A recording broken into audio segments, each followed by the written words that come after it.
Welcome to Fastlane's Collaboration Made Easy video program. Understanding the CIPTV2 300-075 exam looks at the exam associated with learning at Cisco's Implementing Cisco IP Telephony and Video Part 2, or CIPTV2 course. This video is part of the Fastlane Understanding Cisco Collaboration Certification Series.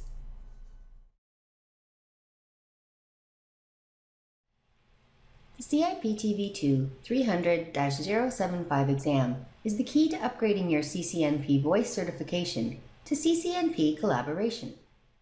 Passing the exam extends other certifications by 3 years. Many find the exam difficult. We did. The CIPTV2 Foundation Learning Guide, CCNP Collaboration Exam 300-075 CIPTV2 does not have all the answers. It's a common misconception that studying the course or the Foundation Learning Guide is all you need to pass. It's not. To pass, you need to know what's on the exam and what material to study. You need an effective study method, and you need to allocate the time required given your background and experience. We can't give you the answers, but we can help you get organized and increase your chance of success.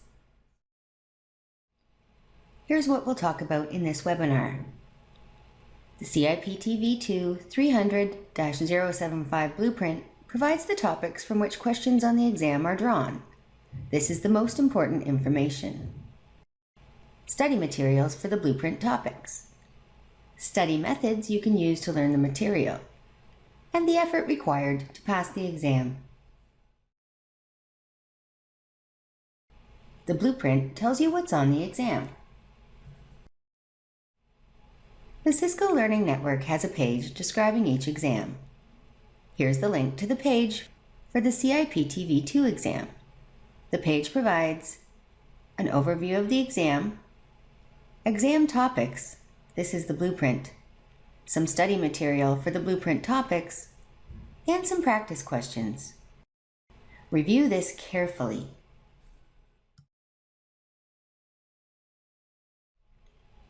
The Overview tab for each exam provides the length of the exam, the time you have to complete it, and the number of questions on it. You need to score 860 out of 1,000 possible points. The CIPTV2 course is recommended. This is a 5-day instructor-led course available in class or online. There's Cisco technology training for collaboration e-learning. Cisco's e-learning products are a great option, and we'll talk about them shortly. The Cisco Press link does not identify any specific Cisco Press books. However, each course has a corresponding Foundation Learning Guide, and these books are easy to find.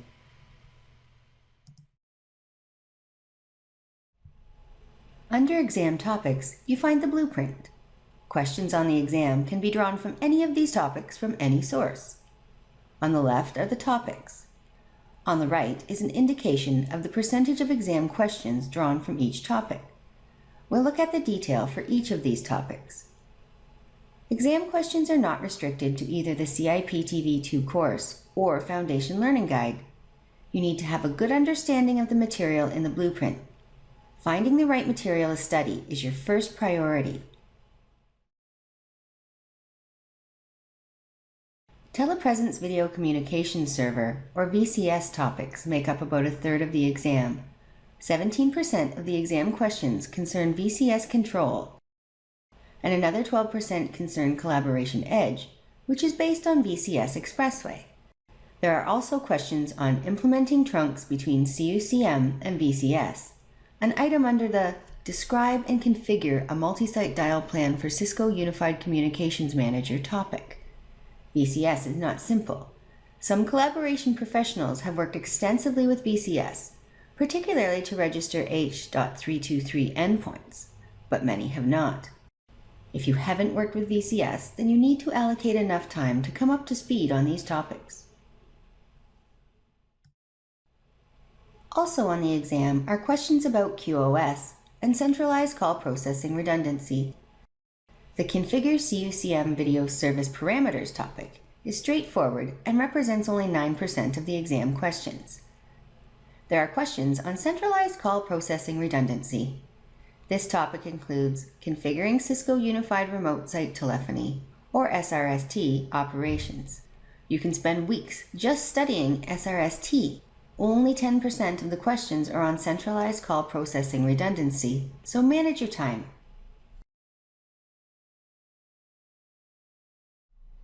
You need to understand multi-site dial plans to be CCNP collaboration certified. This topic represents 17% of the exam. Issues with multi-site dial plans can include things like dealing with variable length numbering and interdigit timeout handling, and optimized call routing including toll bypass, TAHO, and scalability. You need to understand the difference between various gateway and trunk types, H.323 versus MGCP gateways, and H.323 versus SIP trunks, for example. Globalized call routing, or E.164, or plus routing, involves globalizing numbers on ingress and localizing them on egress. Most collaboration professionals have experience with this. URI dial plans and ILS are not so familiar to most professionals. URI dialing and ILS are part of the next topic as well. 14% of the exam is on call control discovery /ILS.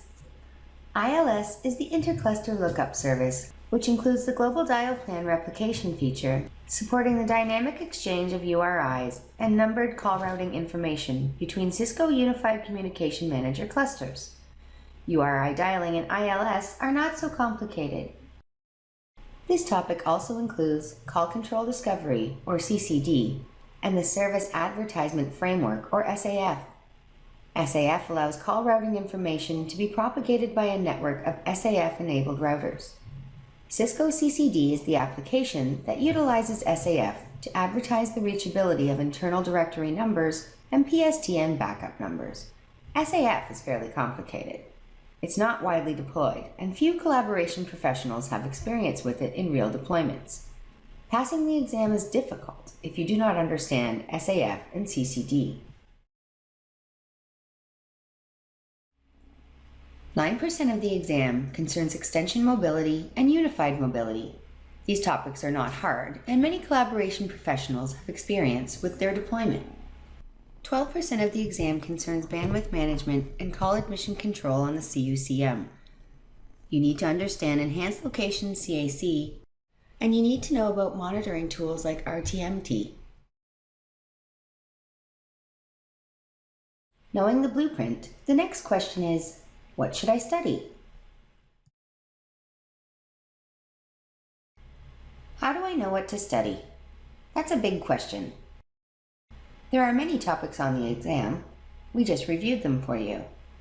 Cisco has a variety of training options: instructor-led training, ILT, e-learning training, ELT, and foundation learning guides. We'll talk about official Cisco training next in this video. There are many different kinds of documents: SRNDs, deployment guides, administration and maintenance guides, the Foundation Learning Guide. We'll provide an overview in this video, and we provide more detail in Fastlane ILT classes and mentoring. There are different versions of the products. The CIPTV2 course is focused on the 10.5 versions. Some Learning at Cisco study material references the 9.x SRND. We'll help you get started here. What Cisco training is available? How can I find it? And how useful is it? Start with official Cisco training. The content is available in 3 formats. The 5-day ILT CIPTV2 course is the best place to start, but it is expensive and provides limited time for labs. This course covers almost all of the topics on the exam. Cisco's CIPTV2 e-learning with labs product is much less expensive and provides the same content as the course. The e-learning with labs student guide and labs are the same as for the 5-day ILT course, and you have access to the content, including the labs, 24/7 for a year. Fastlane is providing these for free if you take one of our ILT courses. The CIPTV2 Foundation Learning Guide, CCNP Collaboration Exam 300-075, CIPTV2, is the least expensive option but includes no labs. This Cisco Pressbook is more or less a reformatted version of the CIPTV2 Course Student Guide. Remember, Cisco has indicated that understanding the course content is not sufficient to pass the exam. The 5-day instructor-led courses are great. This is the best place to start if you have the time and money. The labs are detailed and use real hardware and software. For web-based training, you use soft phones instead of real hard phones. The instructor can provide value add and mentoring. You can ask questions and get answers. There are some drawbacks to the standard 5-day courses. They are expensive, in most cases around $3,500. It can be hard to take 5 days off work. It can be hard to stay focused for 5 days. The courses are heavy, and many find it hard to drink from the fire hose. The labs are only available for the duration of the course. In many classes, many students never finish the labs, and there is little time for exploration and discovery. Make sure your instructor has taken the test. Many learning partners have instructors who haven't taken the tests for the courses they deliver. Fastlane offers bridge courses. These are shorter versions of the Cisco courses focusing on newer technologies and updates.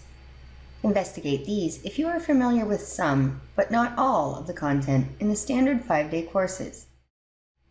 The Fastlane CIPTV2 Bridge course is a 3-day instructor-led course focused on the new material added to CIPTV2 to cover the latest CSR 10.6 technology. Cisco's newly released e-learning training, or ELT, provides an all-inclusive next-generation ELT solution which will help you prepare for the CCNP collaboration exams. You get the same content as in the ILT, instructor-led training version, including the exact same hands-on labs. New format supports multiple devices, so you can train at your own pace on any of multiple supported devices. The CIPTV2 e-learning product provides the same content as the ILT course. Here's a screen cap from the CAPS ELT course. Instructor-led training. An instructor presents the slides in a live environment. The instructor may provide value add. For example, the instructor can answer questions, illustrate concepts on the whiteboard, and provide some practical advice for real deployments. E-learning training. The notes for the slides are read out as a voiceover for the slide, and there is no value add. The value add for the course depends entirely on your instructor. Some instructors provide detailed whiteboard explanations, and some do not. Also, the time available in an ILT class does not allow for much added explanation. The e-learning products provide the exact same hands-on labs. Here's a screen cap from a CIPTV2 ELT course lab. For some labs, you have access to the CUCM GUI, just like you would in a lab in an ILT course. Instructor-led training. Labs use real hardware and software. For remote labs, soft phones are used instead of hard phones. Labs are only available for the 5-day class. In many cases, students can't finish the labs in the time allocated. Some courses have optional labs that almost no one has time to run. E-learning training. Some labs use real hardware and software, and some are simulated. Soft phones are used instead of hard phones. Labs are available for an entire year with 24/7 access and can be run repeatedly.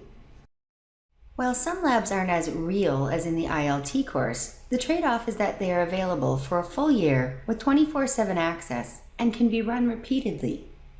We think the labs for the Cisco e-learning products are worth the cost of the products alone.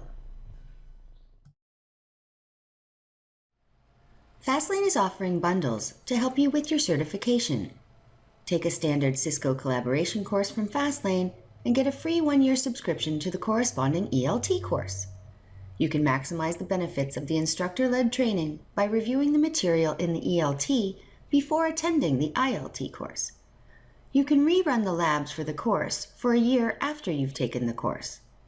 Add a mentoring package to get help with concepts, particular labs, or specific questions.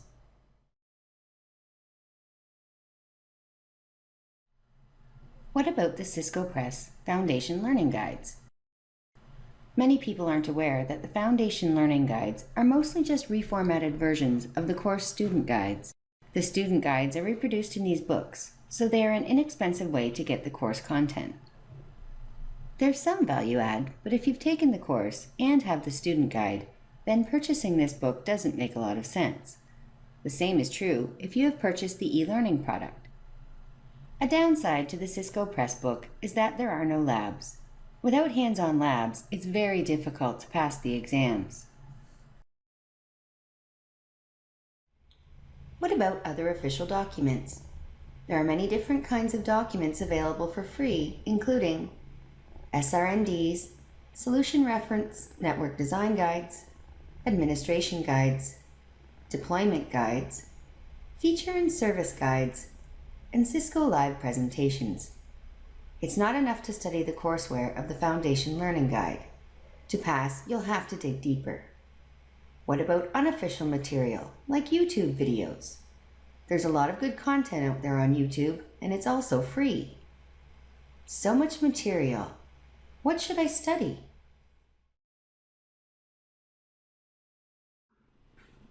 Learning at Cisco provides some guidance on the Study Materials tab for each exam.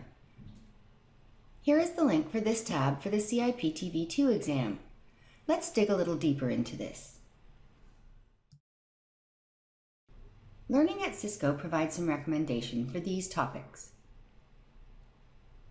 Notice that the list is not complete. The VCS Control and Collaboration Edge topics are missing. There's no reference to any VCS source material, and that's a third of the exam. You have to figure out what to study yourself. The material referenced for the other topics is also not complete. Learning at Cisco recommends you study the Foundation Learning Guide for the Configure CUCM Video Service Parameters topic.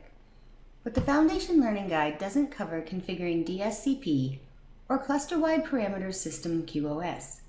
There's no information on this topic anywhere in the course or guide. So what are you going to study?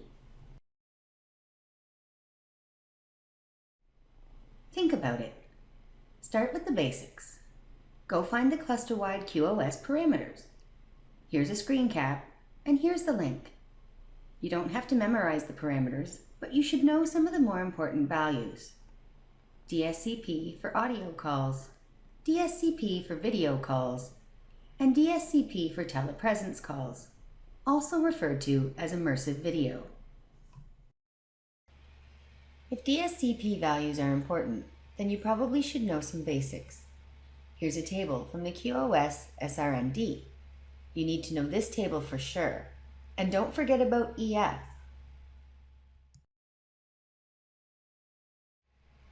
You should know the settings used for different kinds of calls between different kinds of devices. Here's a diagram from the 10.x CUCM SRND that summarizes what you should know in a simple picture. What else should I study? Where else do you configure DSCP values? Switches? Routers? Remember, this is only 9% of the exam. Manage your time. You could spend weeks studying QoS configuration.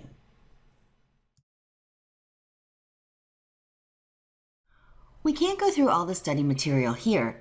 We only have so much time, and there's a lot of study material.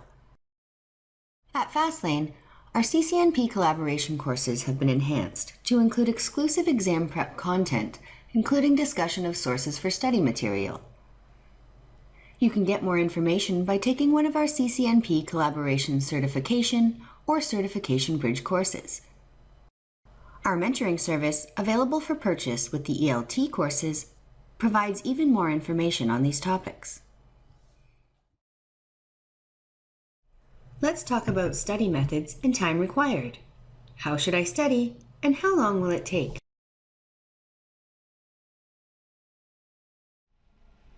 Read and reread. If you have a really good memory, this might be all you need.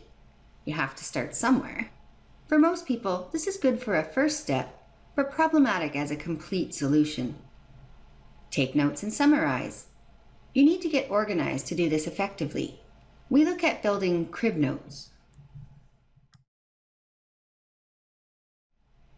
We are starting to develop summaries or crib notes. We'll review some of these in ILT classes and use them for mentoring. Here's an example of crib notes for building a SIP trunk from a CUCM cluster to a VCS cluster. We summarize the steps in the Cisco VCS SIP trunk to Unified CM deployment guide.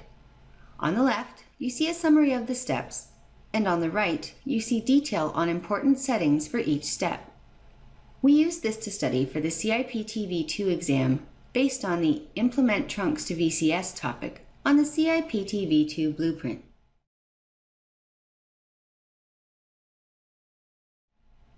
Practice doing labs. We're not aware of any practice labs other than the actual course or e-learning labs. The e-learning options are a great place to start. While some of the labs are simulated, you can still run through all of the steps for all of the labs. There are practice questions in the instructor-led and e-learning courses, and in the Foundation Learning Guide. You should do those if you have them. The Cisco Learning Network has 9 or 10 practice questions for each exam. Getting 100% on these does not mean you are ready for the test. If you search the internet, you can find many practice tests. Only material offered by Cisco or Cisco Learning Partners would be considered approved. Using unapproved practice tests to prep would be considered cheating if the questions on the practice test are copies of the real test questions. And in addition, you won't have the job skills necessary to do your job. Fastlane does not support the use of unofficial practice exams that just give out the test questions. How much time should I spend studying? It depends on your background. If you are starting from scratch, then you'll need many weeks for each class. Don't underestimate how long it will take to prepare for some of these exams. If you are familiar with some of the content, then less time will be required, but you still may need a lot of time to prepare. For example, if you are unfamiliar with VCS and Expressway, you could spend many weeks on just this topic to prepare for the CIPTV2 exam. Finding the material to study is an issue. Fastlane mentoring services can help in this respect. It's very difficult to know, when am I ready? At some point, you'll have to take the exam to find out. Don't be embarrassed by failing. We know many Cisco collaboration instructors who failed many of these exams after spending years teaching the corresponding courses. Many find the CCNP collaboration exams difficult. To pass, you need to know what's on the exam and what material to study. You need an effective study method, and you need to allocate the time required given your background and experience. All Fastlane CCNP collaboration courses have been enhanced to include exclusive exam prep content. Free 1-year subscription to the corresponding Cisco e-learning with Labs product. Help understanding the blueprint. Discussion of sources for study material and investigation of test preparation techniques, summarization, and building crib notes. Fastlane also offers bridge courses if you only need a part of a 5-day certification course. Fastlane can customize courses to meet your specific training requirements. See what Fastlane has to offer to help you with your Cisco collaboration certification at this address.